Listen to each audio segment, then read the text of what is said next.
नमस्कार दोस्तों, स्वागत है आपका अमित जीएस सेंटर में। मैं हूं अमित और आज मैं आप लोगों के लिए लेकर आया हूं एनसीएल एग्ज़ाम की दृष्टि से बहुत ही महत्वपूर्ण प्रैक्टिस सेट को। इस प्रैक्टिस सेट को आप सॉल्व कीजिएगा और कमेंट करके मुझे ज़रूर बताइएगा कि आपके कितने स्कोर आए। तो दोस्तों चलिए, वीडियो शुरू करने से पहले एक आपसे रिक्वेस्ट करता हूँ कि यदि आप हमारे चैनल पर पहली बार आए हैं तो हमारे चैनल को प्लीज़ सब्सक्राइब कर लीजिएगा, साथ ही नोटिफिकेशन बेल को भी प्रेस कर लीजिएगा। तो चलिए हम शुरू करते हैं आज के इस प्रैक्टिस सेट को। आज का पहला प्रश्न है, भारत के किस राज्य के पास सबसे लंबी समुद्री तट है? ठीक है, ऑप्शंस हैं आंध्र प्रदेश, गुजरात, केरल, तमिलनाडु। तो यहाँ पर राइट ऑप्शन कौन सा होगा दोस्तों? तो यहाँ पर जो राइट आंसर है वो है गुजरात। ठीक है, सबसे ज़्यादा जो समुद्री तट को शेयर करता है वो है गुजरात। ठीक है, कितना? लगभग 1600 किलोमीटर। कितना किलोमीटर? लगभग 1600 किलोमीटर वो समुद्री तटरेखा को शेयर करता है। ठीक है ना। चलिए अगला प्रश्न देखते हैं। भारत में पर्यावरण संरक्षण अधिनियम कब पारित हुआ था? ऑप्शंस हैं 1981 में, 1986 में, 1955 में और 2000 में। ठीक है, तो यहाँ पर कौन सा ऑप्शन सही होगा? तो यहाँ पे ऑप्शन नंबर 2 जो है करेक्ट है। भारत में पर्यावरण संरक्षण अधिनियम 1986 में क्या हुआ था? पारित हो गया था। ठीक है, चलिए अगला प्रश्न देखते हैं। अगला प्रश्न है, रॉकेट किस सिद्धांत पर कार्य करता है? ऑप्शंस हैं न्यूटन के प्रथम नियम, न्यूटन के द्वितीय नियम, न्यूटन के तृतीय नियम और आर्किमिडीज का सिद्धांत। तो यहाँ पर जो राइट आंसर है वो है न्यूटन के तृतीय नियम पर। ठीक है, इसी को हम क्या कहते हैं? क्रिया प्रतिक्रिया का नियम भी कहते हैं। चलिए अगला प्रश्न देखते हैं हम। अगला प्रश्न है, मानव शरीर का भार होता है। ऑप्शन से ध्रुव पर अधिकतम, पृथ्वी की सतह पर सब जगह एक समान, विषुवत रेखा पर अधिकतम, इनमें से कोई नहीं। तो इसका जो करेक्ट आंसर होगा वो है आपका ध्रुव पर अधिकतम होता है। ध्रुवों पर क्या होता है? मानव शरीर का भार सबसे अधिक होता है। अगला प्रश्न देखते हैं। प्रश्न है, दूध को दही में स्कंदित करने वाला एंजाइम। ठीक है, यहाँ पे क्या है? गलत लिख गया है। क्या होगा यहाँ पे? स्कंदित होगा। ठीक है, क्या होगा?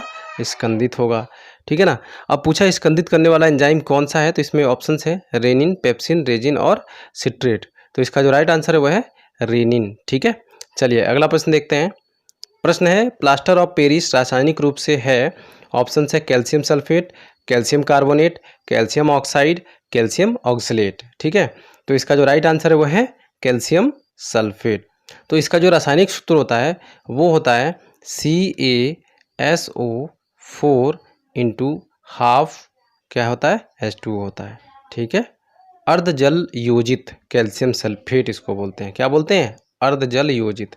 इसका जो रासायनिक सूत्र है ये है। ठीक है, चलिए अगला प्रश्न देखते हैं। अब प्रश्न है, निम्नलिखित, यहाँ पर क्या होगा? देशों की जगह पे क्या है? गैस होगा। ठीक है, क्या होगा? गैसों।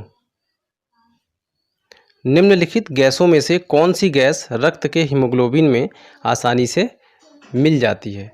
ठीक है, तो यहाँ पर ऑप्शन है हमारे पास methane, nitrogen dioxide, carbon monoxide, sulphur dioxide. कौन सा ऑप्शन सही होगा दोस्तों यहाँ पर? तो ऑप्शन नंबर 3 जो है वो करेक्ट है। कार्बन मोनोऑक्साइड जो है हीमोग्लोबिन के साथ में आसानी से मिल जाती है। ठीक है, अगला प्रश्न देखते हैं।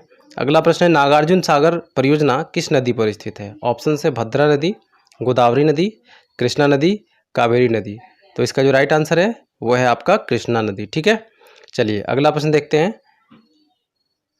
किस प्रदेश में पूरे साल वर्षा होती है? ठीक है, तो यहाँ पे ऑप्शन है भूमध्य सागरीय, विषुवतीय, उष्णकटिबंधीय, शीतोष्ण। ये सब क्या है? प्रदेश हैं एक तरीके के। ठीक है, तो यहाँ पर कौन से प्रदेश में लगातार वर्षा होती है पूरे साल? तो ये होती है आपका विषुवतीय प्रदेश हो गए। ठीक है, चलिए अगला प्रश्न देखते हैं। क्षण प्रभा शब्द के लिए सही पर्यायवाची शब्द है। तो क्षण प्रभा का मतलब होता है विद्युत। ठीक है, विद्युत का ये क्या है? पर्यायवाची है। ठीक है, तो यहाँ पर देखें हम विद्युत का पर्यायवाची और क्या है यहाँ पे में से?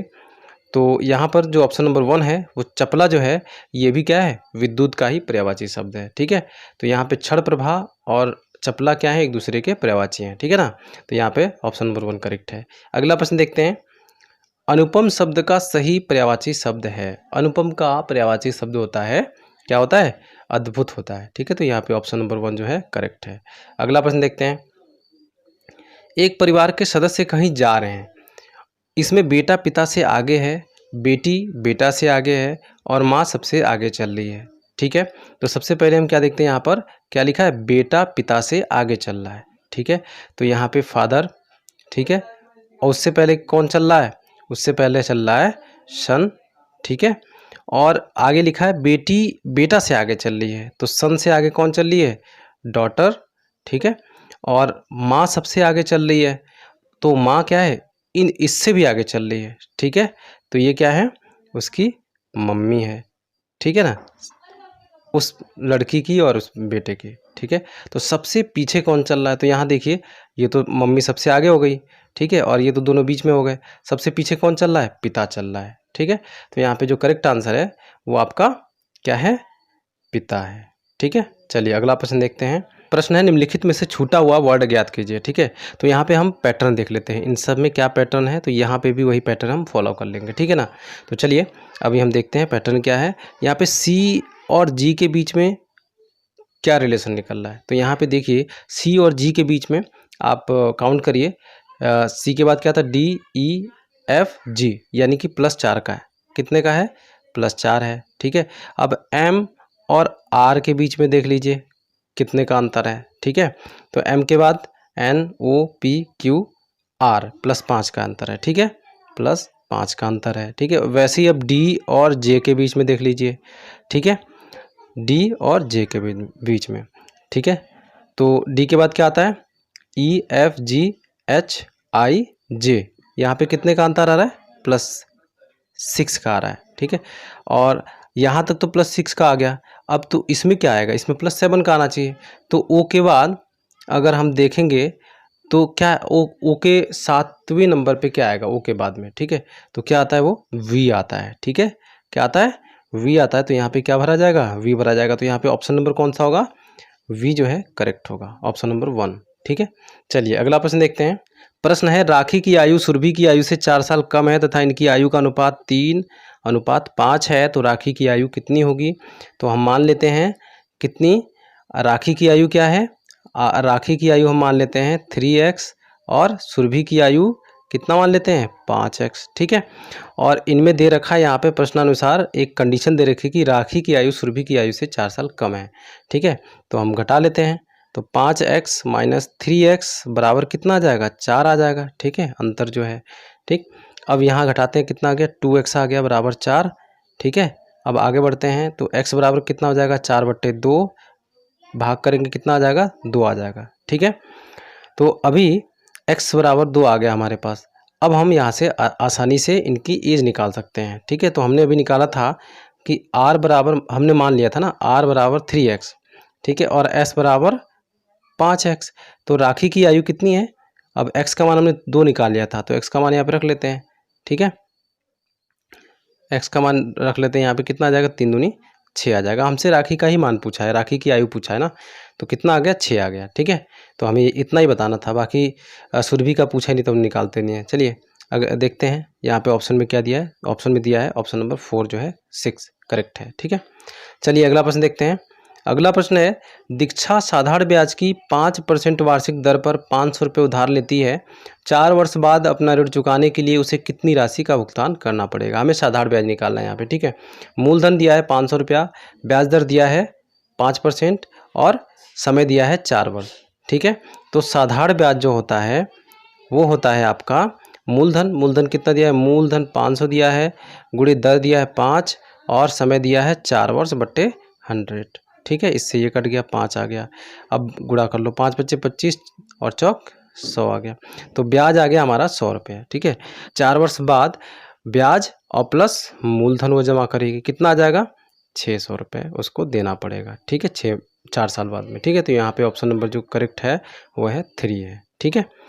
ऑप्शन नंबर 3 जो है यहाँ पे करेक्ट है, 600 रुपये, ठीक है। चलिए अगला प्रश्न देखते हैं। अगला प्रश्न है, निष्ठुर का विलोम शब्द है। तो यहाँ पे ऑप्शन है दयावान, साहसी, कृपालु और करुण। तो यहाँ पे जो सही आंसर है वो है करुण, ठीक है। चलिए अगला प्रश्न देखते हैं। अगला प्रश्न है, 6, 11, 16, 20 और 26 की जो श्रृंखला है इसमें कौन सा संख्या गलत है, ठीक है। तो अभी हम देख लेते हैं, यहाँ पे 6 है, 11 है, 16 है और 20 है और 26 है, ठीक है। तो इसके बीच में कितने का है, +5 का अंतर है, यहाँ से यहाँ पे +5 का अंतर है, ठीक है। यहाँ से यहाँ पे कितने का पड़ रहा है, +4 का पड़ रहा है। फिर यहाँ से यहाँ पे कितने का पड़ रहा है, 6 का पड़ रहा है। अगर यहाँ पे ये वाला है, अगर यहाँ पे 21 होता, ठीक है, तो यहाँ पे भी +5 होता, यहाँ पे भी +5 होता, सब मामला जो था सेट रहता, ठीक है, श्रृंखला बिल्कुल एकदम कंप्लीट रहती। इसका मतलब ये है कि यहाँ पे जो 20 है ये गलत लिखा है, ठीक है। यहाँ पे क्या होना चाहिए था, 21 होना चाहिए था, ठीक है। तो यहाँ पे जो पूछा है प्रश्न के अनुसार वो, या आंसर क्या होगा यहाँ पर, वो होगा 20, ठीक है। ऑप्शन नंबर 4 यहाँ पे करेक्ट होगा, ठीक है। चलिए अगला प्रश्न देखते हैं। अगला प्रश्न है select the most appropriate antonym for the word pacify. Pacify का मतलब क्या होता है, शांत कराना, ठीक है। तो इसका एंटोनिम हमें बताना है। तो यहाँ पर देखिए, कॉम का जो अर्थ होता है वो होता है शांत, लव का होता है प्यार, इमेजिन का मतलब होता है कल्पना, और इनरेज का मतलब होता है to make someone very angry, ठीक है, किसी को बहुत ज़्यादा क्या करना, गुस्सा दिलाना, ठीक है। तो यहाँ पे ऑप्शन 4 जो होगा करेक्ट होगा, ठीक है। पेसिफाई का जो विलोम होगा वो एनरेज होगा। अगला प्रश्न देखते हैं। प्रश्न है select the most appropriate antonym for the word victim. तो यहाँ पर ऑप्शंस है जज, ऑफेंडर, डिफेंडर, ट्रस्टी। तो यहाँ पे जो राइट आंसर है वो है ऑफेंडर। चलिए अगला प्रश्न देखते हैं। अगला प्रश्न है select the most appropriate antonym for the word courage, ठीक है। करेज का मतलब क्या होता है, तो करेज का मतलब होता है साहस, ठीक है। अब यहाँ पे हम देख लेते हैं ऑप्शंस में। फियरलेस का मतलब होता है निर्भय, कवर्डिस का मतलब होता है इसका मतलब क्या होता है, कायर होता है, ठीक है। ऑडेसिटी मतलब क्या होता है कि बड़ा रिस्क लेना, ठीक है। और ब्रेवरी का मतलब होता है साहसी। तो यहाँ पर अगर साहस की बात करें तो साहस का विलोम शब्द क्या होगा, क्या होगा, कायर होगा, ठीक है। तो यहाँ पे ऑप्शन नंबर 2 जो है करेक्ट होगा, ठीक है। अगला प्रश्न देखते हैं। अगला प्रश्न है आरटीओ के फॉर्म 2 की क्या उपयोगिता है।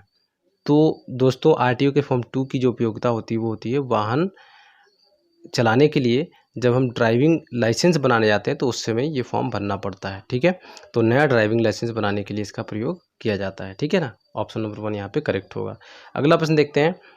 इंदौर को 4 बार किस वर्ष में स्वच्छता सर्वेक्षण का पुरस्कार मिला है, ठीक है। तो इंदौर को 4 बार मिला है यहाँ पे, ठीक है, क्वेश्चन में बता दिया है। अब ये कौन कौन से वर्ष में मिला है तो मैं आपको बता दूं यहाँ पे। तो यहाँ पे ये चारों वर्ष जो दिए हैं 2017, 2018, 2019, 2020, इन सभी वर्षों में स्वच्छता सर्वेक्षण में इंदौर प्रथम स्थान पर रहा है। तो यहाँ पे ऑप्शन नंबर 5 जो होगा उपरोक्त सभी करेक्ट है, ठीक है। अगला प्रश्न देखते हैं। अगला प्रश्न है दिया गया चिन्ह क्या प्रदर्शित करता है। तो ये जो चिन्ह है ये बताता है कि क्या है, आगे हॉस्पिटल है, ठीक है। तो यहाँ पे जो राइट आंसर होगा वो होगा आपका आगे अस्पताल है, ठीक है। ऑप्शन नंबर 2 करेक्ट है यहाँ पे। अगला प्रश्न देखते हैं। Select the most appropriate word for given sentence doing physical harm और डैमेज टू समवन, ठीक है। इसका हमें 1 वर्ड में क्या बताना है, मीनिंग को समझाना है, ठीक है। तो डूइंग फिजिकल हार्म का मतलब होता है किसी को शारीरिक रूप से नुकसान पहुंचाना, या डैमेज टू समवन किसी को मारना, पीटना, तोड़ना, ठीक है, फोड़ना, ठीक है ना। तो इसके लिए जो अप्रोप्रिएट वर्ड है वो है आपका इंजरी, ठीक है। क्या है, इंजरी जो वर्ड है अप्रोप्रिएट है आपका, ठीक है। इंजरी का मतलब भी क्या होता है, किसी को शारीरिक नुकसान पहुंचाना, चोट लगाना, मारना, पीटना, ठीक है ना। चलिए अगला प्रश्न देखते हैं। अगला प्रश्न है एक समतल मैदान की लंबाई और चौड़ाई में अंतर कितना है, 48 मीटर है। तो हमने लंबाई चौड़ाई मान लिया x और y है, ठीक है। तो इसका अंतर देख लेते हैं, x और y का अंतर कितना है, 48 मीटर है, ठीक है। उसका परिमाप क्या होता है, 2 गुणी लंबाई प्लस चौड़ाई होती है, ठीक है। तो 2x प्लस वाई कर लेते हैं। परिमाप कितना दिया है, 160 दिया है। तो x प्लस वाई कितना हो जाएगा, 160 में अगर 2 का भाग दे दोगे तो कितना आएगा, कितना आ जाएगा, 80 आ जाएगा, ठीक है। 80 आ गया यहाँ पे, ठीक है। तो x माइनस वाई बराबर 48 आ गया, x प्लस वाई बराबर 80 आ गया। इसको हम अब आगे करते हैं। x माइनस वाई बराबर 48 और x प्लस वाई बराबर 80, इनको हम जोड़ लेते हैं, ठीक है। ये तो ये कट जाएंगे, 2x हो जाएगा और ये आ जाएगा आपका 8 और यहाँ पे 12, 128 आ गया, ठीक है। अब इस 2 से ये कट जाएगा, कितना आ जाएगा, 64 आ जाएगा। तो x का मान कितना आ गया, x बराबर 64 आंसर आ गया, ठीक है। तो यहाँ पे ऑप्शन नंबर 2 जो है क्या है, सॉरी 3 जो है करेक्ट है, 64 मीटर, ठीक है। 64 मीटर यहाँ पे करेक्ट आंसर होगा। ठीक है ना। तो दोस्तों उम्मीद करता हूँ कि ये वीडियो आपको पसंद आई होगी। वीडियो पसंद आया तो लाइक ज़रूर कर दीजिएगा, साथ ही दोस्तों में शेयर कर दीजिएगा। और अगर हमारे चैनल पे नए हैं तो प्लीज़ इस चैनल को सब्सक्राइब कर लीजिएगा, नोटिफिकेशन बेल को भी प्रेस कर लीजिएगा। तो मिलते हैं अगले वीडियो में, तब तक के लिए बाय बाय, टेक केयर।